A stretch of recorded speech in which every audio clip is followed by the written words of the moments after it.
One of the star hero Jayam Ravi. మన తెలుగు వారికి కూడా ఈయన సుపరిచితమే. ఎడిటర్ మోహన్ గారి అబ్బాయి. చైల్డ్ ఆర్టిస్ట్గా ఆయన కెరియర్ని మొదలుపెట్టి తమిళ్లో వన్ ఆఫ్ ద స్టార్ హీరోగా ఎదిగాడు.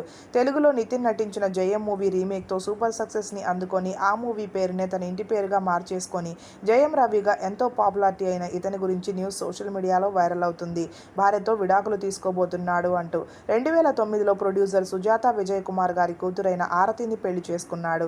వీరికి ఇద్దరు అబ్బాయిలు ఉన్నారు. అయితే పెళ్లైన 15 ఏళ్ల తర్వాత ఆర్తి జయం రవి మధ్య డిఫరెన్సెస్ వచ్చాయి, విడిపోతున్నారనే వార్త వైరల్ అవుతుంది. దానికి కారణం జయం రవి భార్య ఆర్తి రీసెంట్గానే భర్తతో ఉన్న ఫొటోస్ అన్నింటినీ కూడా సోషల్ మీడియాలో డిలీట్ చేసేసింది. ఆర్తికి ఇన్స్టాలో ఫాలోవర్స్ చాలామంది ఉన్నారు. ఆమె ఫొటోస్ డిలీట్ చేయగానే ఈ వార్త ఇప్పుడు చక్కర్లు కొడుతుంది ఇంటర్నెట్లో. రీసెంట్ టైమ్స్లో సెలబ్రిటీస్ ముందుగా సెపరేషన్ని అనౌన్స్ చేసే ముందు వారి ఫొటోస్ని డిలీట్ చేసి ఆ తర్వాత ఇంటి పేర్లను కూడా మార్చేసుకొని విడాకుల్ని ప్రకటిస్తున్నారు. మరి అదే బాటలో ఆర్తి కూడా అలాగే చేయబోతున్నారా? ఇంత అన్యోన్యంగా ఉండే జంట ఎందుకు ఇలా విడిపోతుంది అంటూ తమిళ సోషల్ మీడియాలో చర్చ కొనసాగుతుంది. దీనికి సంబంధించిన అఫీషియల్ అనౌన్స్మెంట్ అయితే రాలేదు. కానీ ఈ వార్తల్లో నిజం ఉండకూడదు, వీరిద్దరూ ఎప్పుడు కలిసే ఉండాలి, ఎవరో ఒకరు క్లారిటీ ఇవ్వండి అంటూ ఫ్యాన్స్ అంతా వారిని కామెంట్స్ రూపంలో అడుగుతూ ఉన్నారు.